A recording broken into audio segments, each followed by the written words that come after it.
Welcome to the Put on Waivers Media Group, home of the Put on Raiders podcast and the Student Body Right podcast. This is your place for the best breakdowns and the best insight for those who fight on and bleed silver and black. Now, here are your hosts, Dwayne Douglas and Ryan Holmes.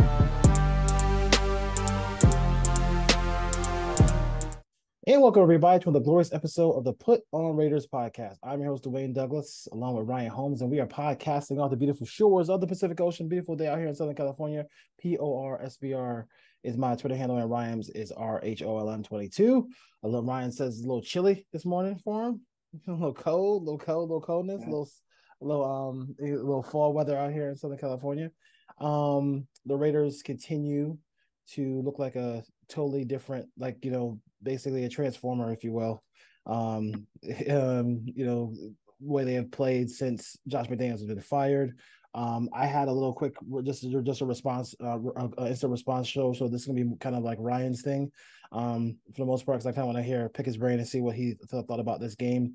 First and foremost, I just wanted to say, as far as the atmosphere at the game, how did that feel? Because through the television, it seemed like the loudest I've heard the stadium since the playing game against the Chargers, the winner go home game. As far as Transformers, are they an Autobot or Decepticon? I guess we got to answer that first. Oh, the Raiders are Decepticons. The Decepticons for sure.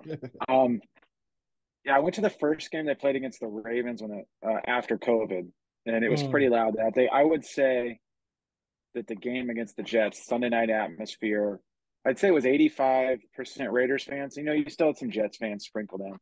A lot of Joe Klecko jerseys in the stands, but it was loud. It was probably the loudest I've ever heard in that stadium, and I've probably been to 6 or 7 games over the last couple of years. So definitely a completely different vibe than the Cardinals game last year, the Bears game when McDaniels was the coach. So it felt, I'm not going to say it was Oakland-esque, but it definitely felt like the Raiders had a real home field advantage for the first time in probably two plus years. Yeah. And then four straight home wins. We've just been dying for the Raiders to actually be a good home team. The old adage is you win your home games, majority of your home games, and then you go 500 on the road, and that could be your ticket to the playoffs. So that's something that we've been hoping that the Raiders do, and they do have us. I mean, when they win, people will show up. People will show up. It's not like Oakland where you can go get the $50 tickets at the gate 10 minutes before the game. But people will make the trip to Vegas if the Raiders are winning. Let's start with Pierce and what he's been able to kind of accomplish here in this moment, because it's been fun to watch the kind of transformation that this team has had. And he is, you were quick to come out and say, now that he is Mike Tomlin, but he reminds you of that. He's the kind of a no nonsense CEO type, and I think that's something the Raiders definitely needed at the head coach part. Yeah, I think it starts with his attitude, and he's direct with the players. He's honest. He tells them the truth, and I think he's getting the most out of these guys because they believe in what he's telling them, and he's showing them confidence in themselves, and he's pumping up the players, and he's not harping on every mistake. Like you heard that during the McDaniels, even when they won, you heard they would have brutal film sessions and they would just talk about all the things they did wrong. And I think it just wore down the players over the last year and a half, and they're getting the complete opposite. And that's typically what you see in any sport when there's a coaching change. If you go from the wannabe disciplinarian, the hard-nosed guy, you go right to the players coach the next time. Yep. So the Raiders definitely needed a players coach. They have one. They have one that believes in the Raider way. And you could feel it walking into the stadium that the Raiders want to be the bad boys of the NFL again. The first thing they did when Antonio Pierce walked on the field is boys in the hood, NWA. They put it on in the stadium. And then they followed that up with Straight Outta Compton. So the Raiders are buying into that bad boy belief and everything that Antonio Pierce was talking about in his introductory press conference. And it feels for the first time that the Raiders are back to trying to be the Raiders.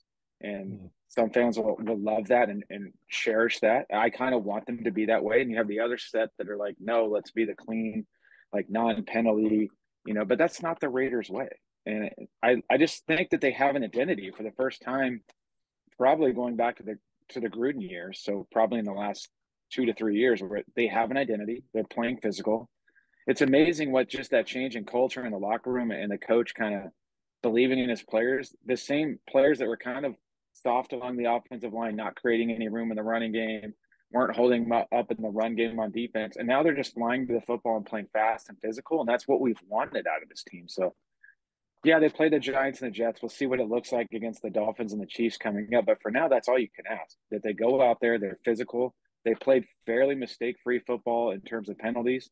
They have to clean up the turnovers, but the Raiders have forged an identity in the middle of the season. And we'll see if there's enough time left over the next 7 weeks to get something out of this season.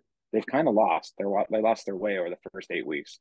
I would say for all the folks who say it's only the Jets, it's only the Giants, I would say this: we have, as people who follow the Raiders for a long period of time, there's a laundry list of quarterbacks who are really bad quarterbacks who have come to either Oakland, that have beaten the Raiders, come to Oakland or come to Vegas and beat the Raiders. So, how many rookies in their first start beat the Raiders? Like, you know what I mean? Like, so let's just, like, to me, that's a little bit like I can move on from that part of it as well. So let's go to these coordinators real quick. I mean, obviously Patrick Graham is going to get a lot of props here. I just feel like they just did a good job of not, like, letting the big play down the field in this game. They did have that, there was that moment where I was screaming screen pass because once they went up 16-9, I was like, the first play of this drive is going to be a screen pass. Don't, and it's foul wherever 20 goes, just put two people on them. They're not going to try to throw the ball down the field, but he ended up getting a big play out of it. But when they got to the red zone, they didn't give a touchdown. A little bit lucky on the Zach Wilson run. I thought that would have been a huge, that him stepping out of bounds on that play was huge. You kind of give the defense a chance to reset and then hold them out of the end zone. But what are your thoughts about Patrick Graham and what we've seen coming up here? Because he's getting props for being, the Raiders are ranked 11th defensively, and then they also have the like one of the cheapest defenses in all of football. Yeah, they haven't given up a touchdown in 2 straight games, so that it doesn't matter who you're playing. You're playing professional athletes in the National Football League. So the Jets have had a hard time putting the ball in the end zone, and typically when the Raiders in the past have played those teams, they've made it fairly easy for the other team to put it in the end zone. So at least they're holding their ground in the red zone. Between the 20s, yeah, they gave up some drives, but they did hold up in the red zone. And I think it's just a combination of that secondary playing a little bit better. And they were missing guys. I mean, Meek Robertson went out. Jacorian Bennett came in. He went out. They ended up having to put Hobbs opposite Peters and then Hall in the slot, which is probably what you're going to see next week. It's going to be really hard for those guys to get out of concussion protocol that quickly. But it starts with a safety play. I think Merrick and Epps are just taking away the stuff deep. They're not allowing big explosive plays down the field. The tackling was better in this game. It could still improve, but I think overall, just simplifying the defense. We'll see what the all-22 looks like. It looks like, again, it was a combination of cover 3 and cover 4. They did try to play man at times against the Jets. I would like to see them double Garrett Wilson a little bit more and make them throw the ball to other guys. And then the quarterback scrambles, and that's something we talked about in the preview show, that Zach Wilson can use his legs. They let him get out of the pocket too many times. You would like to see them hold him in there, make him throw the ball. But you saw Malcolm Kuntz get a strip sack. Max Crosby got some pressure. Malcolm Kuntz, a real sack. Not the quarterback fell down and he touched him, but a real sack where he beat the left tackle. I thought the defense was physical, and when it came time to make a play, someone made a play. Robert Spillane had the interception. Some visions of the 2016 defense with a late interception in the game, getting a turnover. And I just thought overall they probably could have pressured a little bit more, brought a little bit more of the blitz against Zach Wilson and make him make quicker decisions. But overall, you can't. When you get up 12 points in a professional football game, there's not a lot of negatives to say about the defense. No question about it. And I would say I was diving right after this game was over. I started diving into Dolphins tape, and it's just interesting because I just think this is the game where coming up, and I know we have another show to kind of preview that, but this is where Patrick Graham could really make somebody might say, hey, maybe head coach material, because this matchup is a tremendous one for a tremendous challenge for the Raiders, and I just kind of can't wait to kind of talk about that game. But we'll continue with the with this one here. Bro, will hard agree. I think the thing I liked about it, especially in the second half, was the creativity and getting the ball to Josh Jacobs. It wasn't just handoffs. It wasn't just heavy set. I'm going to bring in extra offensive linemen. They almost look like they did it from a shotgun. They did it from. I love the play where I think they got into a second and long where they just he was in motion and they just threw a screen pass to the almost like a bubble screen to the left. Those plays really helped the Raiders kind of move the football, keep them within good down and distance. They had that one part of the game where they got into field that like the pre red zone where they kind of struggled because they went like 5 wide or 4 wide. But besides that, I'll let you go on that part of it. What were your thoughts about Bo's performance? Yeah, there's definitely a lot of wrinkles in the offense that he's added. There was a play in particular that I can't wait to see on the L22 that had to do with they used that fast exit motion that the Tyreek Hill uses a lot. They used it with Tucker down close to the red zone. I was watching the quarterback too much from my seat, so I don't know what developed down the field with Tucker. But that's a wrinkle. The 4th and 1 fake tush push to DeAndre Carter. To know that he's looking around the league and grabbing stuff that's working with other teams. You didn't see that with Josh McDaniels. And it's funny that we talked about forever on the show this year that they got to get Jacoby Johnson out of the game. It's too predictable. Run out of 11. And the minute, not that we want to see players get hurt, but the minute he's been inactive for 2 weeks, Josh Jacobs has gotten 100 yards basically in both games. So they're running the ball much better without having the fullback on the field. He got creative, trying to get the ball in Jacobs' hands outside the tackles. Like you said, the quick screen passes in the flat, the swing passes going both directions. They brought him in motion a couple of times. You saw a lot of what we've been asking for all year too with, going empty and putting the running backs out wide to dictate coverages to make it easier on Aiden O'Connell so he knows. Yep. They got the ball in and out of his hands. They got the tight ends involved. You didn't really see much with Renfro and Tucker in this game as they tried to go to Devontae a little bit. I did like how they kept moving Devontae around. They used him in the slot. They kind of kept him away from Sauce Gardner because Sauce doesn't travel. So they kept him on the other side of the field for majority of the game to create some better looks. And I'll look at the All-22 and see what else was in there. But I thought they did a really good job sticking with the run. They didn't run the football the first couple of drives. I think Josh Jacobs had 1 carry in the first quarter, and that was more – they went a little heavy. They brought in the 6 linemen. They tried to get the Jets to crowd the box so they can get the one-on-ones outside, and then you saw them try to throw the ball to Devontae. But in the second half, they could have very easily abandoned the run, but Bo Hardery stuck with it. He ended up with 27 carries. So, it was a 1 run yard here or carry, -1 here, and then boom, here's 8, here's 12, here's 40 on the big run. So the fact that they stayed with the running game is something I don't think they would have done under Josh McDaniels. He would have tried to get cute, continue throwing the ball, but there were times where the Raiders ran the ball. There were also some mistakes too. Like you mentioned, when they got down, I think it was like the 35-yard line. It was a 9-3 game or 9-6 game. And then they threw the ball 3 times and took 2 sacks. I was sitting in the seats going, run the football. You're in the red zone. And then it happened again later in the game. They were going the opposite direction. And they got down to like the 32 or 33. And then they tried to throw the ball a couple times, got knocked out of field range. So when they get close like that, I'd like to see them stick with the run, get a few more yards, run the ball twice, get to 3rd and 4, 3rd and 6, make it easier. But against that kind of pass rush with, missing Colton Miller, asking Aiden O'Connell to drop back continually against a defensive line that's really good and really deep was just setting yourself up for some negative plays. And unfortunately they happened at the wrong times for the Raiders offense, but they did seem to solve the puzzle a little bit in the second half. They moved the ball a little bit more frequently. They got the ball in the hands of their playmakers. And as Antonio Pierce said, it's not hard. Like give the ball to 8 and 17. And that's what the Raiders did this week, and they won the game. And I think also too is this is a game where it was like the full team. You know what I mean? Like everybody had a little bit of hand in it. And I think one of the biggest things was getting that 3 and out at halftime. The Jets come on the field, it's 3 and out. And then Carter, just when you get special teams, that is one of the unfortunately, there's so many holding penalties on kickoff returns and punt returns. But when you get that, you can feel, you get uplifted as a fan, as you can imagine playing in the game, how like, okay, now we got the ball at the 45-yard line, we're definitely going to get points out of this drive. So I thought he had some good plays, and we talked about the tush push, and that's the reason why I don't want to see that play go, because you can do something out of it.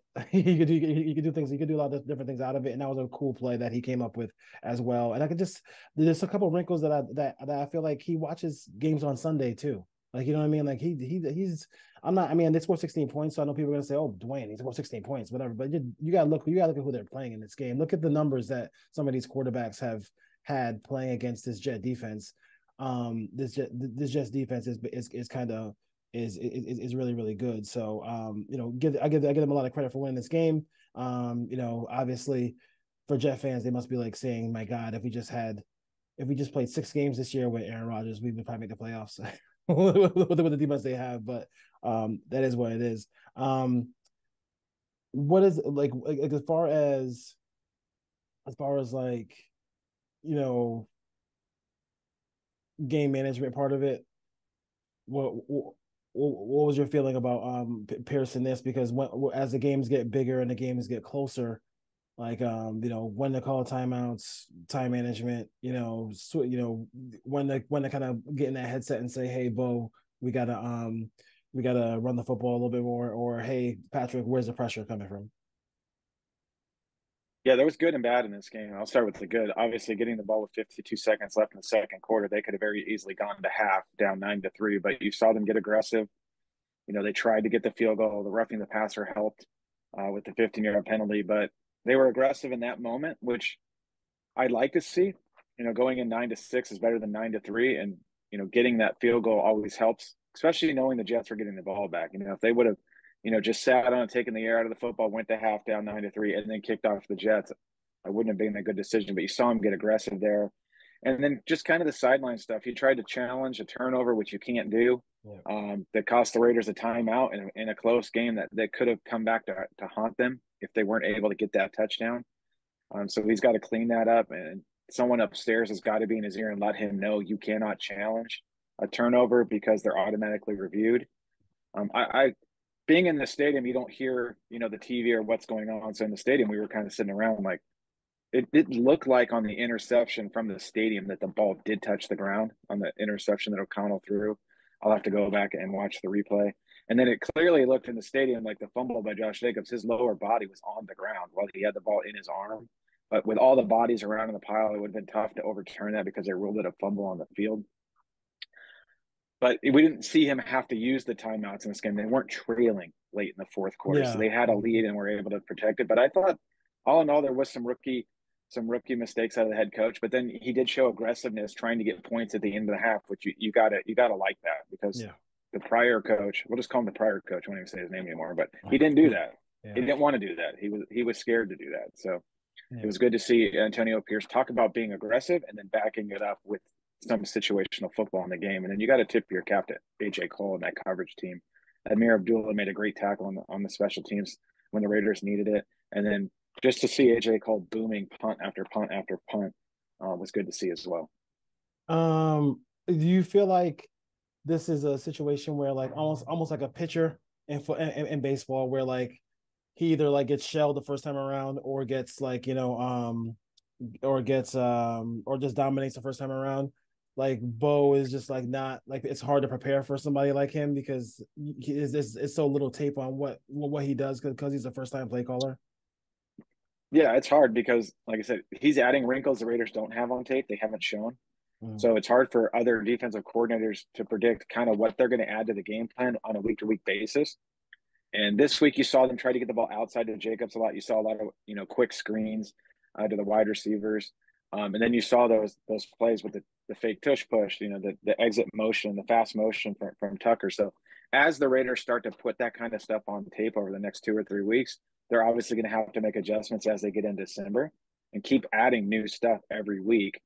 And then you gotta trust the quarterback and the offensive line to pick up protections and get in and out of plays and just continue to build confidence in the young rookie quarterback under center. And I thought he held up fairly well, from the game. I wasn't expecting him to go out there and throw for 300 yards and light it up, but made a crucial play in the red zone to get a touchdown to Michael Mayer.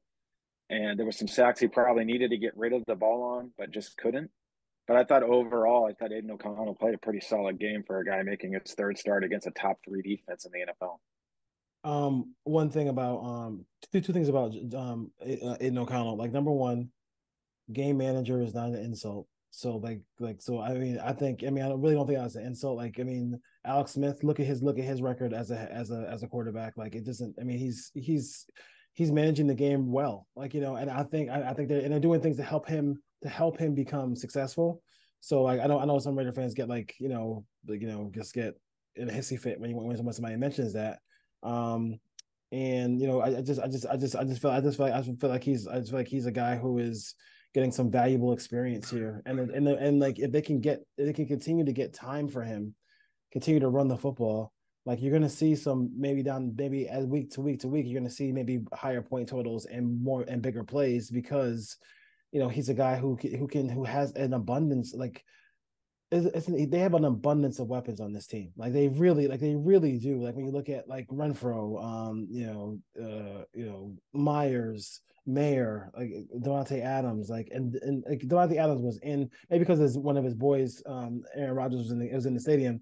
He was 100% involved, especially in blocking too, as well too. So I would say, like, this team, he's gonna, if they can run the football and continue to run the football well, get Jacobs between 20 and 25 carries a game, like he can continue to be a really good quarterback for them. It's nothing he did short of hoisting the Lombardi would make me say not draft a quarterback in the first round next year.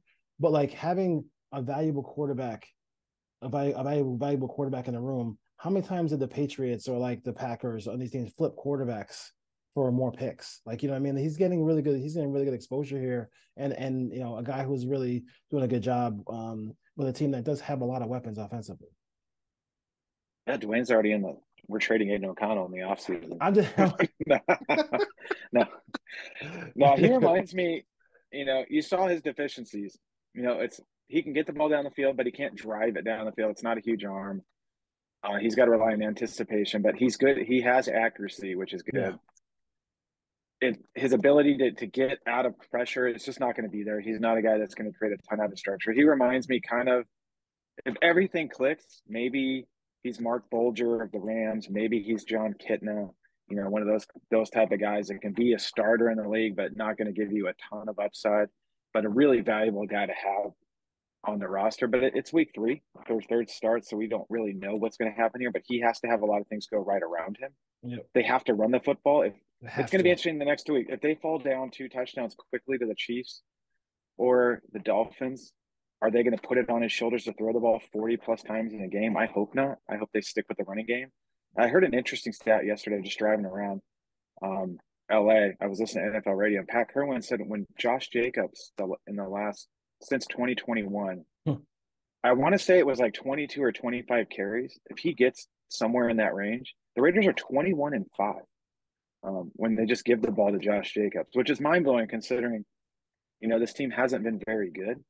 Obviously, they won 10 games in 2021, but imagine that. If you just give the ball to number 8 and just repeatedly give them the ball over and over and over again and feed them, they are 21-5 in the last 3 years, basically. So that has to be the formula. The formula is not give him the ball 12 times and have, Aiden O'Connell throw the ball 40 times, because that's not going to work. And there were times where they were feeding Josh Jacobs over and over again. You could say he was getting tired right before the fumble. They put Zamir White in for one play, and Zamir White fumbles. I don't know if they rolled him down or not, but he fumbled. And then Josh Jacobs has to run right back on the field, and then, like, 2 plays later, he fumbles. So it'd be nice to have a compliment to give him a break, because asking him to carry the ball 25 times week in and week out is just going to wear him down, especially when you're using him in the passing game as well. So Zamir White has to step up, I think, over the second half of the season and not put the ball on the ground when he does get an opportunity, just to help. Yeah. If they can run the ball 35 times between those two guys, that would be amazing. But you can't put Zamir White in the game if he can't hold the ball. I would actually go the other way. I would either maybe give Brandon Bolden. No, absolutely not. I would have cut Bolden already. Abdullah.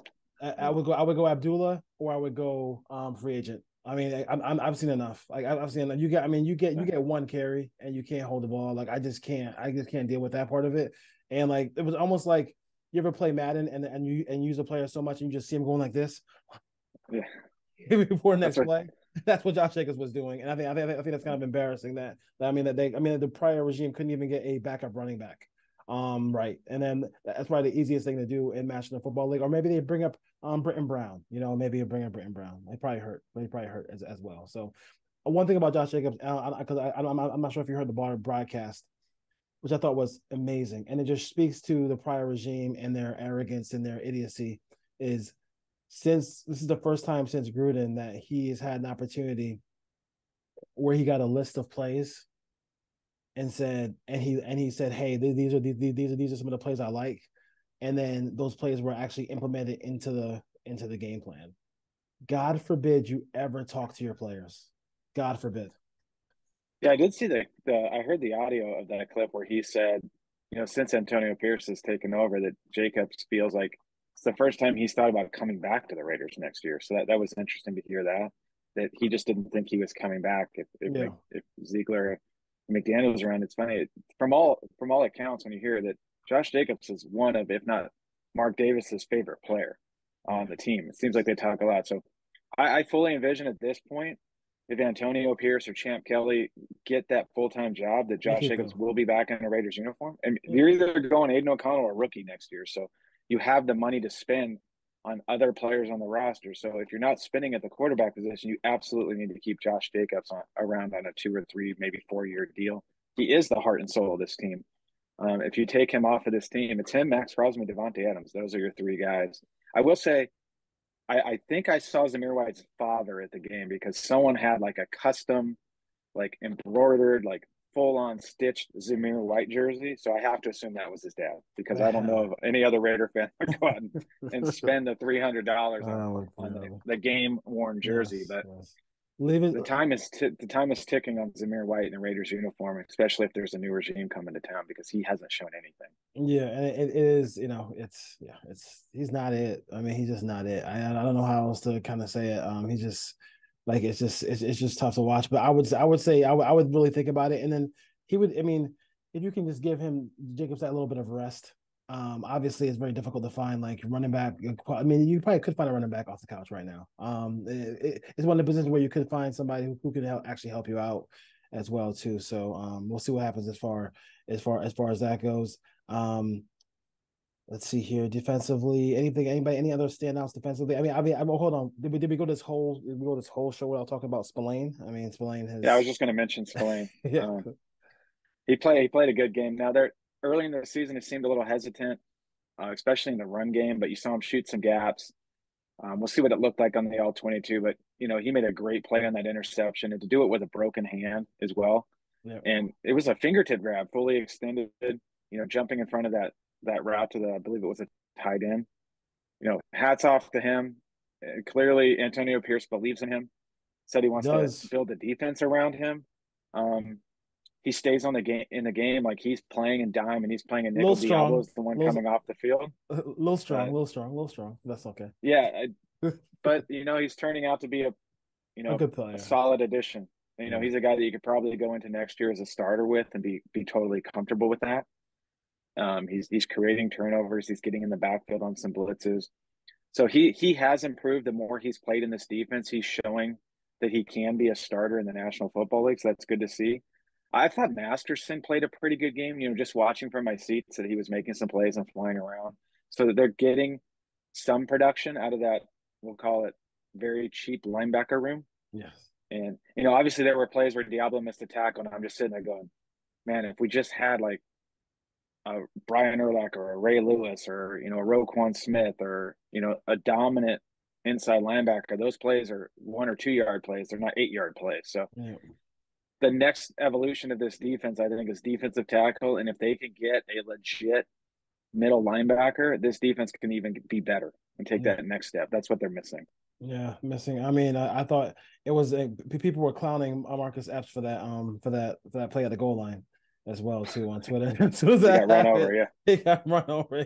He wanted no parts. He wanted no parts of that. Amik that's a tough play. I mean, that's always scary when something happens, but it's like, it's that adage of like seeing what you hit. I mean, he kind of went down. He kind of went down and then got a knee in the head. So that was tough as well too. So I'm not a fan of Nate Hobbs in coverage. I kind of just feel like he just is trending towards the safety on play because he tackles well. But I'm not.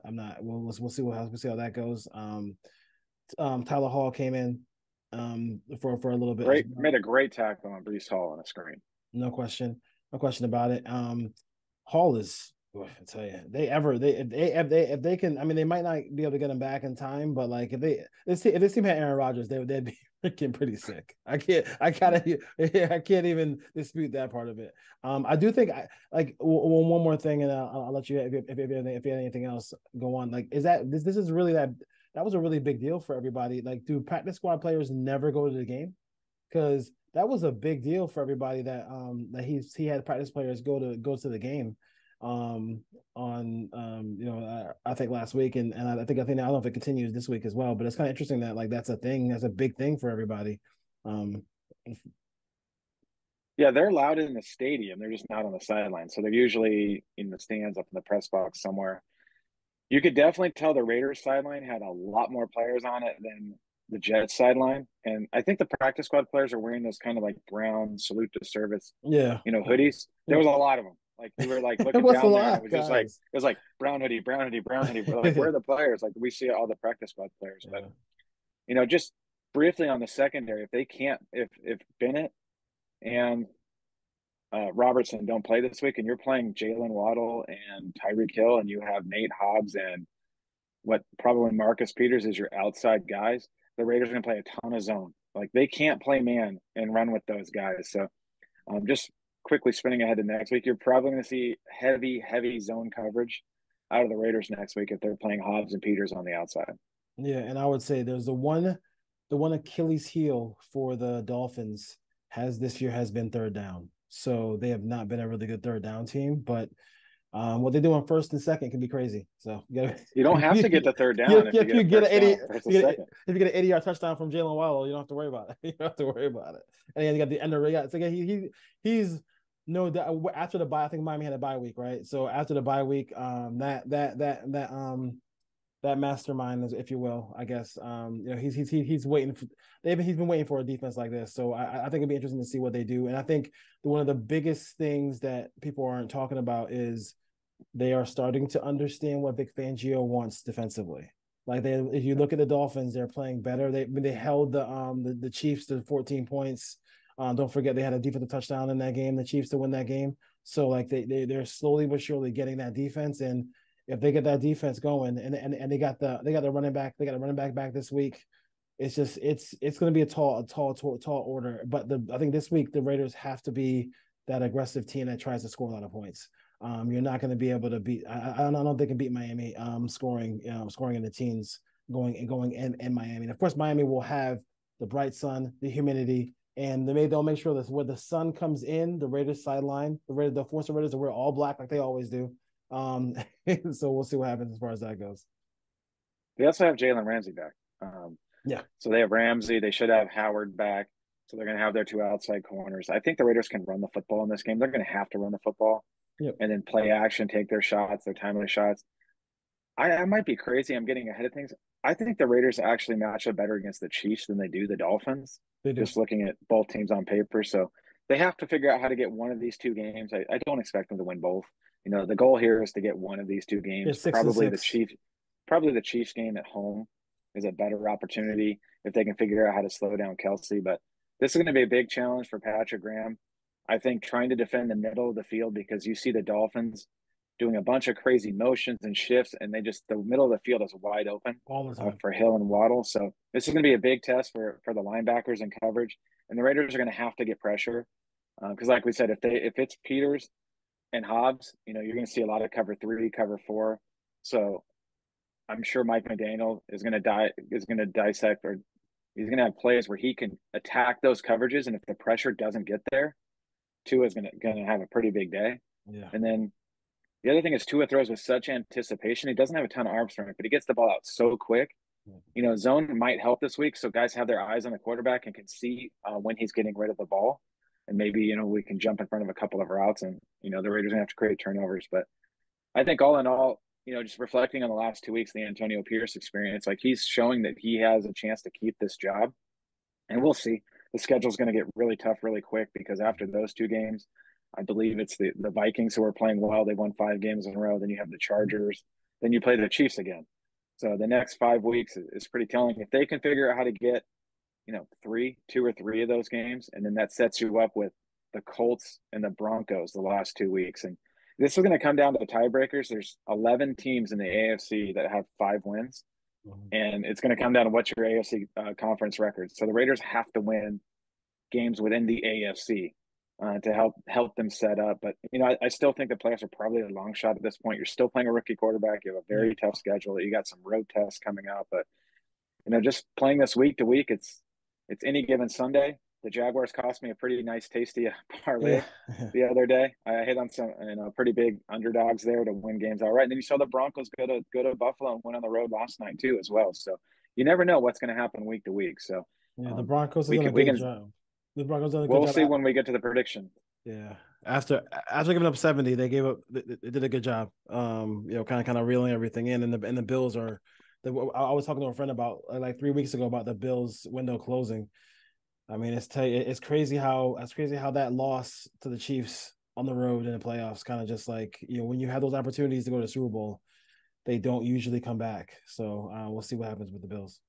What if I told you 3 weeks ago, or maybe week one, that the Bengals and the Bills are probably on the outside looking in at the playoffs here if they don't turn it around quickly? Even the Bengals and the Bills and the Raiders have the same amount of wins. If you told me that 3 weeks ago, I was like, what? It's crazy. It's crazy. NFL football is nuts. All right, Raider Nation. We'll be back to preview the Dolphins and Raiders. It's going to be a tough task, and like I said, if they can, if they can do some, PG can do some magic here. This is going to be where people are going to talk about head coaching opportunities because this is a matchup where like the league will take notice that because the Raiders don't have,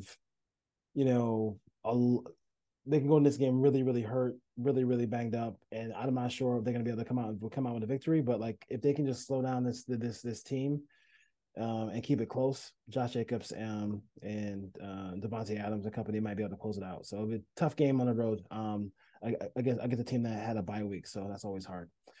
All right, Ryan, have a great day. Right. I thought you were gonna come. I thought you were gonna come to the show with the Robert Saleh beard, the all black beard. No, the Hollywood Hogan. No, dude, what is he? He's doing that. He's pretty.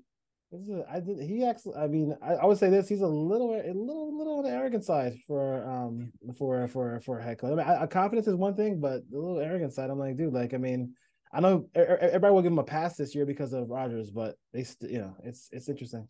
I mean, they could have had Josh Dobbs. Like, that could have. That turned a lot of teams could have had Josh Dobbs. What a story! That he could have he was trying to be an astronaut, but he's a smart dude. He's got a degree in like aerospace engineering. It's like he's no dummy. So he probably looks at the NFL playbook and like, oh, this is easy. I got this. Don't worry about it. All right, Ray Nation. Go ahead. All right, take it. Now I'm good. All right, Ray Nation. Take care. We'll see you later in the week. All right, peace out.